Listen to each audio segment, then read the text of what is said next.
गेली 9 दिवस जालन्याच्या अंतरवाली सराटीमध्ये मराठा आरक्षणासाठी आंदोलन सुरू होतं, उपोषण सुरू होता. कुठलाही तोडगा त्यावर निघत नव्हता. मात्र आज अखेर सरकारचं एक शिष्टमंडळ आलं आणि तोडगा निघाला. उदय सामंत साहेब आपल्यासोबत आहेत. पहिले तर तोडगा काढण्यात तुम्ही यशस्वी झालाय, अभिनंदन. काय ठरलंय पुढं?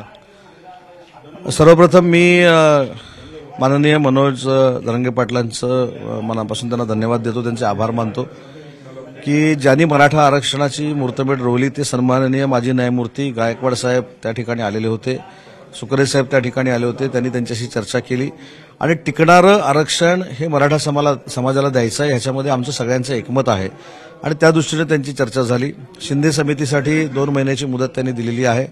वंशावळीला कशा पद्धतीनं आरक्षण द्यायचं हे देखील आपण बघितलं, त्यांनी सांगितलेलं आहे. आणि आम्ही सरकार म्हणून आम्ही सगळे जे सांघिक 4 मंत्री उपस्थित होतो ते सरकार म्हणून उपस्थित होतो. आमची मुख्यमंत्री महोदयांशी देखील आताच फोनवरनं चर्चा झालेली आहे, उपमुख्यमंत्र्यांशी देखील चर्चा झालेली आहे. त्या दोघांनी देखील आम्हाला सांगितलेलं आहे की ज्या पद्धतीनं गायकवाड साहेबांनी सांगितले त्या पद्धतीनं सरकार पुढे जाईल आणि मराठा समाजाला टिकणारं आरक्षण आम्ही देऊ. 2 महिन्यात प्रश्न मार्गी लागेल. या सगळ्या ठीक आहे ना. 2 महिन्याची मुदत दिली आहे. शिंदे समितीला पहिला अहवाल त्यांचा प्राप्त झालेला आहे. आता त्यांनी महाराष्ट्राच्या स्तरावर काम करायचं आम्हाला अट घातलेली आहे, ते देखील आम्ही मान्य केलेली आहे. त्याच्यामुळे मराठा समाजाला कुठच्याही परिस्थितीमध्ये आम्हाला आरक्षण द्यायचं आहे आणि ते टिकणार द्यायचं आहे. थोडंसं एक छोटं कन्फ्युजन होतं, 24 तारीख की 2 तारीख असं सुरू आहे काहीतरी? नाही, महत्वाचे 2 महिने त्यांनी सांगितलेले आहेत आणि 2 महिन्यामध्ये ऑलरेडी शिंदे समितीला वाढवून दिलेले आहेत. 2 महिन्याच्या आत आम्ही हे लवकरात लवकर सगळे नोंदी गोळा करण्याचा प्रयत्न करू, जास्तीत जास्त लोकांना फायदा देण्याचा प्रयत्न करू. भुमरे साहेब आहेत आपल्यासोबत. गेल्यास तुम्हाला मामा मामा म्हणायचे, मामाला यश आलं? हो, पहिल्यापासून मामाच म्हणतात ते. आणि आज यश आलेले मनोज जरांगे पाटील यांनी सरकारचं जे म्हणणं आहे ते ऐकलेलं आहे आणि त्यांनी काही वेळ दिलेला आहे आणि मला वाटतं ही समिती लवकरात लवकर काम करून कसा समाजाला न्याय देता येईल त्यासाठी काम करतो. बऱ्याच दिवसाचे प्रयत्न सुरू होते, मात्र तुम्ही 4 लोक आज अखेर आले आणि यश मिळालं.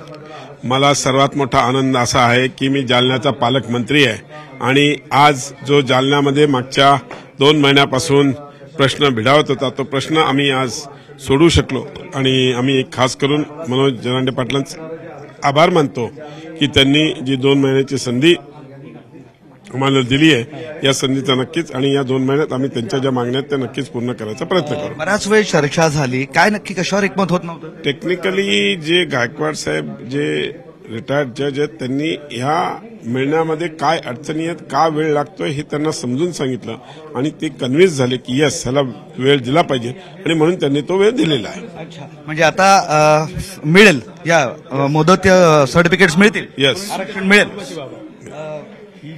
सांगतायत की आरक्षण मिळेल. धनंजय मुंडे साहेब आहेत, स्वतः त्यांनी किल्ला लढवला आहे आणि सगळ्यात अग्रभागी ते होते. मुंडे साहेब, आलात, यश मिळवलं असं म्हणूया. यश खरं आजच्या या उपोषण मागं घेण्याच्या संदर्भात यश मिळालंय, पण माझ्या दृष्टीनं या आरक्षणाच्या अनेक वर्ष लढाईत असल्यामुळं आरक्षण पूर्णपणानं टिकणारं मिळाल्याशिवाय खरं यश माझ्या दृष्टीनं आणि सरकारच्या दृष्टीनेही नाही. सरकार अतिशय सकारात्मक आहे आणि त्यामुळेच या ठिकाणी आज दोन्हीही निवृत्त न्यायाधीश आले. त्यांनी स्वतः या ठिकाणी कायदेशीर बाजू पूर्णपणानं जरांगे पाटील साहेबांना सांगितली, ती त्यांना पटली आणि त्यांनी आमचा आग्रह होता की 3 महिन्याचा वेळ द्यावा. 3 महिन्याचा वेळ दिला असता तर सर्वच गोष्टी पूर्णपणानं गेल्या असत्या आणि कायदेशीर कुठची अडचण आली नसती. पण 2 महिन्याचा वेळ त्यांनी दिला.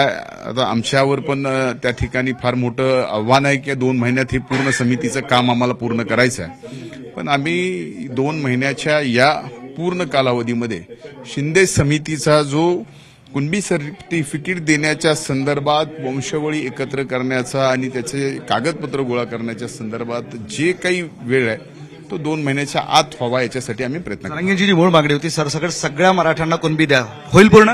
त्या बाबतीमध्ये त्यांच्या 2 वेगवेगळ्या मागण्या आहेत. एक मागणी वेगळी आहे की जी शिंदे समितीच्या एकतारीमध्ये येते की त्याच्यात मराठवाड्यात निर्णय दिलाच आहे. 13,700 वंशावळी या ठिकाणी नोंद आहे, त्या नोंद या ठिकाणी सरकारच्या समोर आली, तो अहवाल स्वीकारलाय आणि 13,700 वंशावळीच्या संदर्भामध्ये त्याचे सर्टिफिकेट देण्याच्या कामही त्या ठिकाणी चालू झालंय संबंध मराठवाड्यात. आता त्यांचा पूर्ण मागणी अशी होती की पूर्ण महाराष्ट्रामध्ये या ठिकाणी मराठा म्हणून जे आहेत, कुणबी नाहीत पण मराठा आहेत, त्यांना सुद्धा कुणबीचा आधार देऊन सर्टिफिकेट द्यावं. यामध्ये जी कायदेशीर अडचण होती, जो पूर्वी मराठा समाजाला आरक्षण या ठिकाणी गायकवाड आयोग नेमून दिलं गेलं, मागास आयोग, आणि त्यामध्ये मागासलेपणा जो काही मराठा समाजाचा या ठिकाणी अहवालामध्ये दाखवला, जो सर्वोच्च न्यायालय मान्य केलं, ते आरक्षण दिलेलं. त्यावेळेसही तत्कालीन मुख्यमंत्री देवेंद्र फडणवीस असताना या ठिकाणी आरक्षण दोन्ही सभागृहात सर्व पक्षांनी एकमतानं त्या ठिकाणी कायदा पास करून दिलं. उच्च न्यायालयात टिकलं, पण सर्वोच्च न्यायालयात टिकलं नाही. त्याच्यात ज्या टिकलं नसण्याच्या त्रुटी आहेत, त्या त्रुटी दूर करण्याच्या संदर्भामध्ये सुद्धा ही समिती जी नेमली आहे तो विषय वेगळा आहे. तो त्याच्यासाठी वेगळा वेळ आहे, पण समितीच्या संदर्भात जो आहे शिंदे समितीच्या, त्याच्या संदर्भात 2 महिन्याचा वेळ दिलाय. तो मात्र कुणबीच्या प्रमाणपत्राच्या संदर्भातला आहे. तो 2 महिन्याचा वेळ, आमचा मागणी 3 महिन्याची होती, पण 2 महिन्यामध्ये आता सरकारसमोर आव्हान आहे आणि समितीसमोर ते आव्हान आहे की तुर्तास तोडगा निघाला असं म्हणूयात. हे होते 4 मंत्री ज्यांनी आज जरांगे पाटलांची भेट घेतली आणि जरांगे पाटलांची भेट घेऊन गेली काही दिवस सुरू असलेलं आणि ज्या आंदोलनानं सरकारला अडचणीत आणलं होतं ते आंदोलन आज यांनी इथे येऊन जरांगे पाटलांशी चर्चा करून एक वेळा स्थगित केलं असं आपण म्हणू शकतोय. बघूया आता 2 महिन्यात नक्की काय होतं आणि खरंच जरांगे पाटलांच्या आशा, आकांक्षा आणि मागण्या पूर्ण होतात का आणि मंत्रिमंडळ त्यांच्या मागण्यांना कशा प्रकारे उत्तर देतं ते. व्हिडिओ जर्नलिस्ट मोहम्मद तौफिकसह विशाल करोळे, झी मीडिया, आंतरवली सराटी, जालना.